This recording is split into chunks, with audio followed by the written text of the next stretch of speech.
Hi, welcome to Classic Car Cove. So this is an update on the XJ6 and the David Brown 880 that we're working on as well.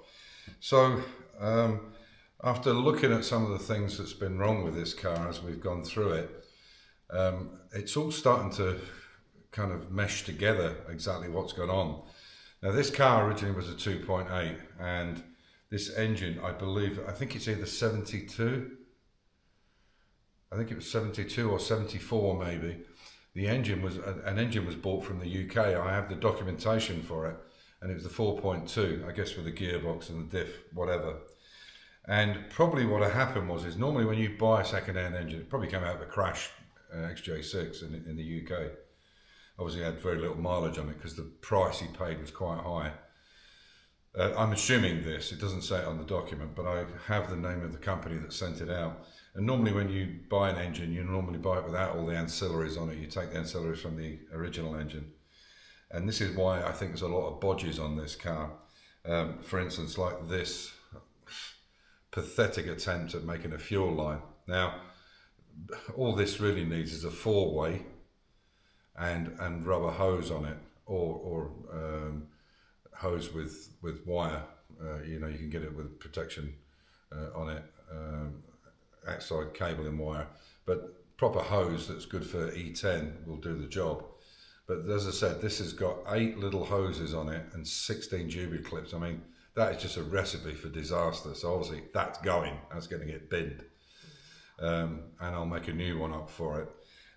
Also, the header tank had quite a bit of rust in it as well, so that's been done. So what I think happened is somebody got this, and this wouldn't line up with this kind of bodge, and also the inlet manifold gasket.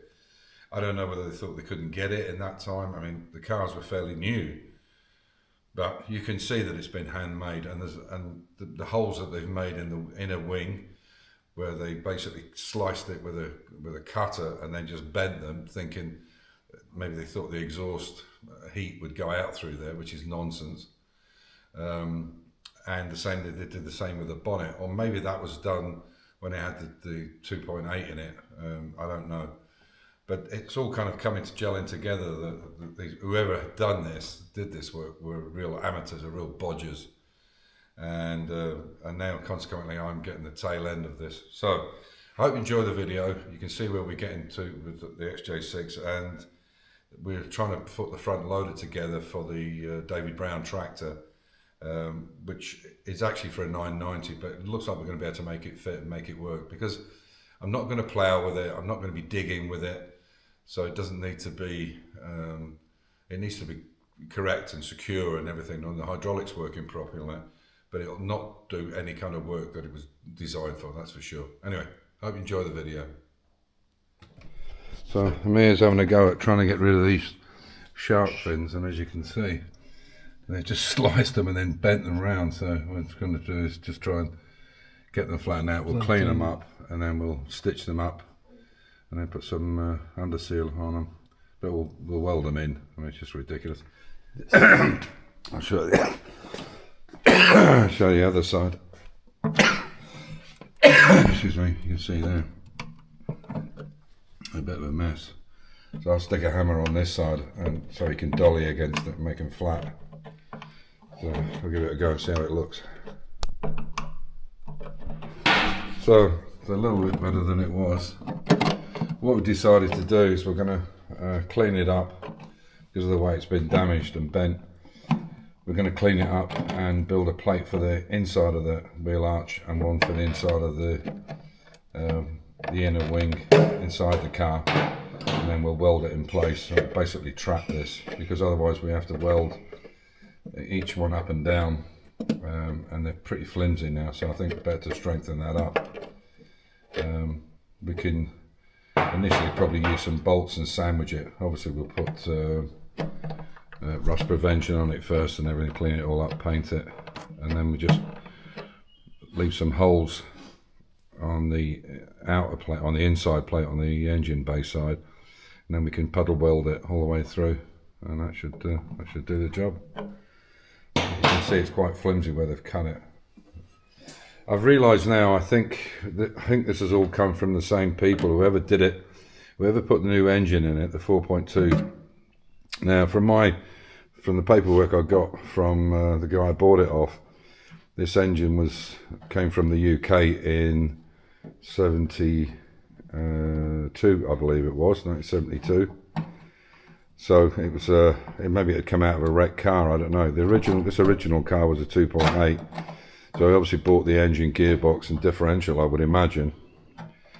And possibly this is why the gaskets and things were bad, and all these holes were cut in the bonnet and in the wing and so on. Because if they'd have bought the engine, they probably would have bought it without any ancillaries on it. So the chances are there might even be 2.8 stuff, because I've not come across these HS8s. I would have thought for a 1970 there would have been the HD8 carburetors, or HD6s at least. So, because the setup on this is this AED, which is the automatic enrichment device here, which is basically a starter carburetor. So you've got fuel going to this and then to the two carbs. So instead of being a manual choke, it's an automatic choke, which apparently these are quite piss poor. This seems to work on this one all right. Anyway, so that is buttoned up now. One of the next jobs we'll do is undo those two head bolts there, take this scabbard out, take this off and put the new points in, on a new condenser while it's out, and then we'll do this manifold here. I've got all new gaskets for that. Clean this up, which is a bit of a mess, it's a bit dirty. Clean this up, put all that back on, and I've cleaned the head there as well. So, and yeah, hopefully the other stuff will arrive in the next week or 10 days, whatever. So, yeah, I think that's definitely going to be the way to go. You can see how much. You can see how much it's kind of distorted there. But so he's trying to get that lip down. If we can get that lip down, that'll be good. Yeah. Because then. Then what we'll do is just clean it up with a grinder, with a flat wheel, treat it. Oh, as you can see, it's a lot better now. And we're not going to need those patches. I think we can catch those with a weld.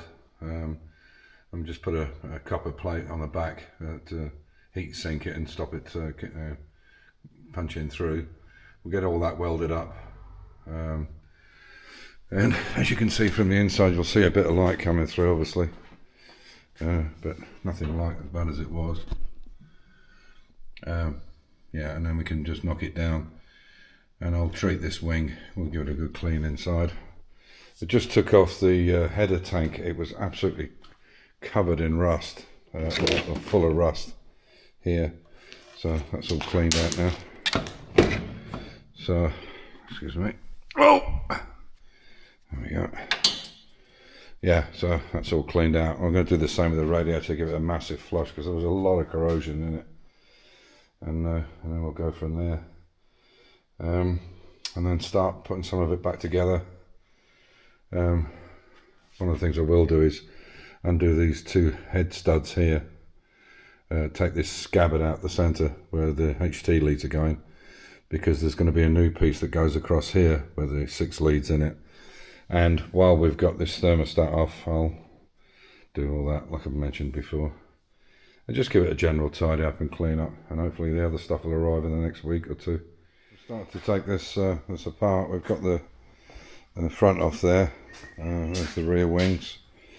Actually, it's not in bad condition actually. Once it's sandblasted, I think.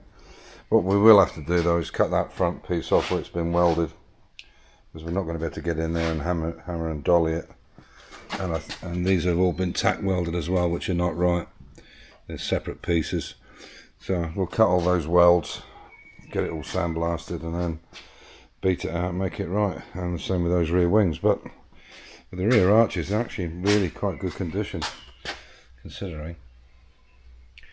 Give them a good sandblast, they should be right as rain. But they're solid. Lower left. So yeah. Then what we're trying to do is we're trying to fit this loader on the front now. I did know that it was for a 990, which is probably a 4-cylinder. I'm not sure, perhaps you could tell me on that. But what we try to do is we can make this work. Obviously, the chassis, or there must have been some kind of spacer blocks in it, but I would imagine the being a bigger, this is a 3-cylinder engine, as you can see there. But maybe the 990 is 4 and slightly wider crank casing. But what we'll do is we can actually make, found out it's 2.4 centimeters. So what we'll do is we can make 2 blocks to fit in there out of steel, and then bolt it into there, and then use these 2 bolts here to go on the side. And obviously we'd weld it as well, so that we can weld it. Actually, if we did weld it to the block, we could just slide it out, couldn't we? Anyway, that's something we need to look at. The problem with that is we can't move this. We need to move this further back, this piece further back, because as you can see, I've tried one of these arms here. These are a strengthening arm that go between here, and obviously as a rod goes right the way through in here, I can feel it goes through, and then it comes up and touches to the back here, and unfortunately it's too long, so that means it's got to slide, the whole thing, this whole leg needs to slide back. But as you can appreciate, they won't leave any room for the holes for the, these are threaded, these, and they go right through, strangely enough. So we need to make a compromise. We bring this far enough back we can still get to the bolts, and possibly then what we'd have to do is redo this and cut this. It's slightly too long, because as I say, it's for a 990, not an 880. And that would support, so that would be supported then by here on the front of the engine and box, because there is no chassis. The engine makes the chassis on this. The engine and differential make the chassis up on it, and that would work. And the fact that we're not lifting heavy loads with it, which I think it should be okay. So, but there's quite a bit to do. But as you can see, it's a cracking little engine. I've got to take the radiator out anyway. Just take the oil bath off the air filter here. In fact, that's it there. See, there's nothing in it. I've got to take it off because that's sprung there from the radiator, so that needs re-brazing on. So, but the radiator looks pretty good. I'll give it a pressure test when it's off anyway. There's a few bits and bobs, but as I say, considering it hasn't been run for 20 years, we put the battery on this morning and cranked over within 2 or 3 cranks. It's unbelievable. Cracking little engine. So yeah, we just need to make this thing fit and make it stable. But as I said, it's not doing any digging or ploughing. It'll never see what it saw the first time round. And yeah, but there's a lot to fathom out what's what and what does what. Yeah, as I said, we don't need this to go up and down, but as you can see, it's pretty manky in the back here, and those wheels need to, the tyres are absolutely knackered, and the wheels need to be hammered in place and just checked, and they need sandblasting, and basically the whole thing needs a sandblast, the whole casing. So how we get around that, I'm not sure. Perhaps we take it on the trailer the way it is, cover everything up and sandblast it. Take the wheels off it, sandblast it, and then put the new tyres out after that. Yeah.